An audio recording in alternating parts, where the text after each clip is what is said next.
Hey guys, it's partway through January of 2025 and it is high time for a pocket dump.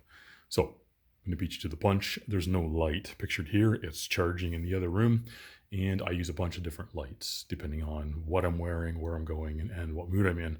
But I do like lights that are rechargeable because batteries suck, right? And there's somebody who might be listening to this who will recognize that reference, and they're the one who turned me on to that notion, and they like to stay private. So we'll leave it that way. But that was something that I was taught a few years ago because I was big on the CR123 train, and I still am for lights that I store, right? Things are going to stay like staged somewhere. But for my daily carry stuff, I go with the rechargeables. And then my IFAK is in my bag. My bag is a Patagonia fly fishing sling bag thing that another friend of mine turned me on to. Great EDC bag. And so my IFAK's in there, and that is just on the other side of the room. So nothing too exciting there. We like blades, right? So we've got the Infocinox pry bar, which I don't know if you guys figured this out. Yeah, I make the tools that I want, right? Because that is in my mind, the purest pursuit, because it's extremely honest in that I make what I want and then I solicit feedback from other like-minded people. So quite a nice way to evolve things. So that pry bar is something that I really wanted, and it's just a bar of steel.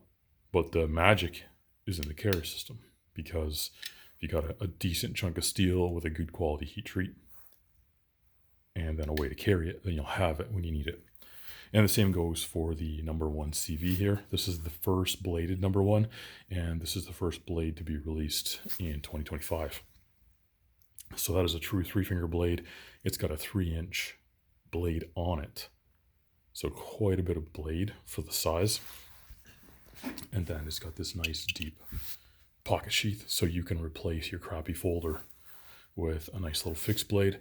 And then we've got the new number 6 over here, which is not MOLLE compatible unless you've got some really huge sloppy MOLLE loops. This is 1 inch wide, right?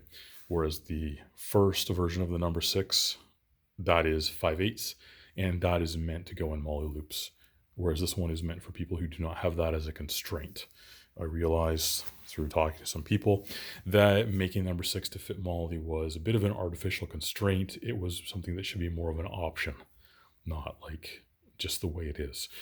So this tool here, you get a lot more torque in hand, and you get another, I think, 1.25 inches or so of cutting edge. So that's bloody fantastic, right? So we also have my favorite tourniquet here. I can't remember who makes it, but I got it from VDev Group. So there you have it, guys. Got very practical tools.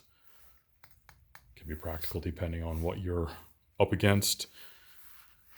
Take care of the kind of, situations you might find yourself in that you can actually control, right? We're not performing open heart surgery, but you need to be able to stop an arterial bleed, right? So between that and the basic IFAK, I have covered what I can do. So I guess outside of that, comms. So, carry your cell phone and your backup charging device. So that is what I'm carrying going into 2025. So what I want to know, guys, is what is in your pockets?